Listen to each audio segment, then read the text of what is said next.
Hello मेरे dear students, कैसे हैं आप लोग और कैसे चल रही है आपकी स्टडी। मैं self Keshav Krishna, your favourite physics teacher and mentor. अगर आप नीट का एग्जामिनेशन 2025 में देने वाले हो तो आपके लिए एक इंपॉर्टेंट अपडेट है, बट ये सिर्फ उन बच्चों के लिए है या फिर आपके घर में ऐसे कोई मेंबर हैं जो कि नीट 2025 का एग्जामिनेशन देने वाले हैं, साथ ही साथ 2025 में ही 12th बोर्ड का एग्जामिनेशन सीबीएसई बोर्ड से देने वाले हैं। ये अपडेट उनके लिए, ये अपडेट एनटीए के वेबसाइट से या एनटीए के द्वारा दिया गया नहीं है। एग्जैक्टली क्या अपडेट है ये मैं आपको बताऊंगा, साथ ही साथ इस रूल रेगुलेशन के अलावा ग्राउंड रियलिटी क्या है ये भी मैं आपको बताऊंगा। तो इस वीडियो को पूरा देखना। अगर आपके सराउंडिंग्स में कोई भी नीट 2025 का एग्जामिनेशन विथ +2 अपीयरिंग दे रहा हो तो आप उन तक वीडियो को शेयर करना। आपको अच्छा लगे तो वीडियो को लाइक कर देना। आपका क्या थॉट्स है इस टॉपिक पे, जो मैं वीडियो बना रहा हूं, जो मैं बता रहा हूं उस पे, वो आप कमेंट बॉक्स में कमेंट कर सकते हैं। तो आइए समझते हैं। सबसे पहले हुआ यूं कि 3/9/2024 यानी 3 सितंबर को ऑफिशियल नोटिफिकेशन आया एक सीबीएसई के द्वारा। इन्होंने ये बताया कि जितने भी डमी स्कूल हैं उनके लिए मैं प्रॉब्लम क्रिएट कर रहा हूं, क्योंकि मैं इंस्पेक्शन कर रहा हूं and according to CBSE notes अगर 75% अटेंडेंस नहीं है किसी बच्चे का तो वो 12th बोर्ड में एपीयर नहीं हो सकता है।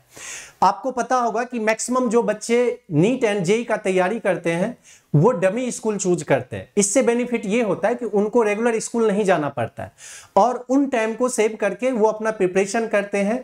और आप अगर सक्सेस की बात करो तो 99.99 परसेंटाइल बच्चे आपको ऐसे मिलेंगे जो कि डमी स्कूल को फॉलो कर रहे थे, चाहे वो स्टेट बोर्ड का हो चाहे वो सीबीएसई बोर्ड का। हार्डली आपको 0.1% ऐसे बच्चे मिलेंगे जिन्होंने की स्कूलिंग भी किया था, कंप्लीट 75% अटेंडेंस, और साथ के साथ उन्होंने नीट या जेईई मेन एग्जामिनेशन भी क्वालिफाई किया था। क्योंकि अगर आप पेरेंट्स हो तो आपको ये पता होगा, आप बच्चे हो फिर भी आपको पता होगा। मेरे वीडियो कई बार जो सीबीएसई स्कूल रन करते हैं, जो सीबीएसई स्कूल के संस्थापक हैं, डायरेक्टर हैं, प्रिंसिपल हैं, वो भी देखते हैं, तो आपको एग्जैक्टली ये चीजें पता होगा कि सीबीएसई स्कूल में पढ़ाई के अलावा सब कुछ होता है, बट पढ़ाई के नाम पे सिर्फ पढ़ाई ही नहीं होता है। अगर सिर्फ सीबीएसई स्कूल में जो पढ़ाई होता है उसके बेस पे बच्चे को छोड़ दिया जाए तो गलती से वो 12th पास कर जाए वही बहुत मुश्किल होता है। 12th पास करना बच्चों के लिए मुश्किल हो जाता है, ये रियलिटी है, चाहे कितने हाई स्टैंडर्ड भी स्कूल की बात क्यों ना कर लो। अब डमी स्कूल का मतलब ये होता है, अगर आपको नहीं पता तो मैं बता दूं, कुछ ऐसे स्कूल हैं जो कि ऐसे रन करते कि आप वहां पे एडमिशन ले लीजिए, वहां पे आपको डेली अटेंडेंस नहीं देना पड़ेगा, प्रैक्टिकल एग्जामिनेशन में सिर्फ एपीयर होना पड़ेगा, कई बार वो भी एपीयर नहीं होना पड़ता है, उसके बदले आपको फी कंप्लीट पे करना है। और ये जो फी आपसे लिए जाते हैं वो डायरेक्टली स्कूल के संस्थापक नहीं रख लेते हैं, वो उस फी का एक पोर्शन जो रहता है वो सीबीएसई को भी रिश्वत के रूप में देते हैं, ब्राइब के रूप में दिया जाता है वहां पे। ठीक है, अब आप बोलोगे सर ये सब चीजें देखो कोई ओपनली आके यूट्यूब पे नहीं बोलता है, लेकिन मैं पिछले 10 साल से एजुकेशन सेक्टर में हूं, मुझे एक एक हकीकत बातें पता है, ग्राउंड रियलिटी पता है। तो जो आपको प्रैक्टिकल में 30 मार्क्स मिलते हैं फिजिक्स केमिस्ट्री बायोलॉजी में, वो मार्क्स भी आपको इसलिए मिलते हैं क्योंकि स्कूल के द्वारा पैसे पे किए जाते हैं एक्सटर्नल को। अगर ना पे किए तो किसी भी सिंगल बच्चे को 30 मार्क्स नहीं मिलेगा, ना कोई बच्चा खुद से सिक्योर कर पाता है। किसी स्कूल का खुद का इतना स्टैंडर्ड ही नहीं रहता है जिनका कि लैब अच्छे से वर्क करे और एग्जैक्ट रीडिंग आ जाए। तो ये सारी गड़बड़ी है। एक रूल रेगुलेशन होना, पेपर पे वर्क होना अलग बात होती है, बट एग्जैक्टली अपना एजुकेशन सिस्टम क्या है और कैसे चल रही है किसी से छुपा हुआ नहीं है। नीट 2024 का स्कैम हो, चाहे इससे पहले इतने सारे स्कैम देखे गए हैं एग्जामिनेशन में, जेईई में स्कैम हो, तो किसी से कुछ छुपा हुआ नहीं है।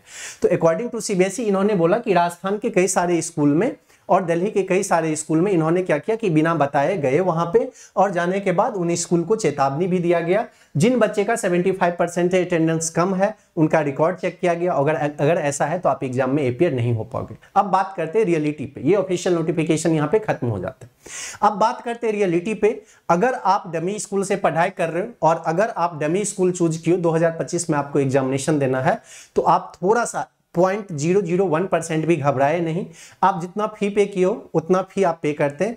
ये इंस्पेक्शन या ये विजिट सिर्फ इसलिए होता है क्योंकि मेरे हिसाब से उनको पैसे की कमी हो जाती है। सीबीएसई के जो इंस्पेक्शन मेंबर रहते हैं उनको पैसे की कमी हो जाती है।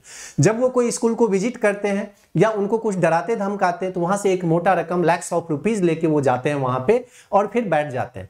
फॉर एग्जांपल, अगर ट्रैफिक पुलिस कहीं पे देखते हो कि ज्यादा एक्टिव हो जाता है तो सिंपल एक ही मोटो मुझे प्रैक्टिकली समझ में आया है, अगर आप हेलमेट नहीं लगाए हो उनको 200 रुपये आप दे दो, चालान के बदले 200 रुपये में काम हो जाता है वहां पे। तो प्रैक्टिकली चीजें अलग होती है, रूल रेगुलेशन अलग होती है। मैं प्रैक्टिकल चीजों में बिलीव करता हूं, जो मेरे साथ हो रहा है, जो मैं आसपास देख रहा हूं, मैं वो चीजें आप लोग को हमेशा बताता हूं। तो जो बच्चे घबरा के मुझे मैसेज कर रहे थे कि सर अब मेरा क्या हो जाएगा, कैरियर बर्बाद हो जाएगा, डोंट वरी बेटा, कुछ भी नहीं होने वाला है। कुछ देवी सज्जन इसको गलत तरीके से प्रमोट कर दिए थे यूट्यूब पे कि बवाल हो जाएगा, अब एनटीए में एपीआर ही नहीं हो जाएगा, बर्बाद हो गया सब कुछ। ऐसा कुछ भी नहीं है। इसका आपके एग्जामिनेशन से कोई रिलेशन ही नहीं है। आप नीट भी एग्जाम दोगे, 12th एग्जामिनेशन भी दोगे, बेहिचक विदाउट टाइम वेस्ट किए आप अच्छे से प्रिपरेशन करो, टाइम को यूटिलाइज करो। मिलते हैं फिर नेक्स्ट वीडियो में। अगर आपके पास कोई ऐसा कंफ्यूजन रहता है कमेंट बॉक्स में आप कमेंट कर सकते हैं। Wish you all the best.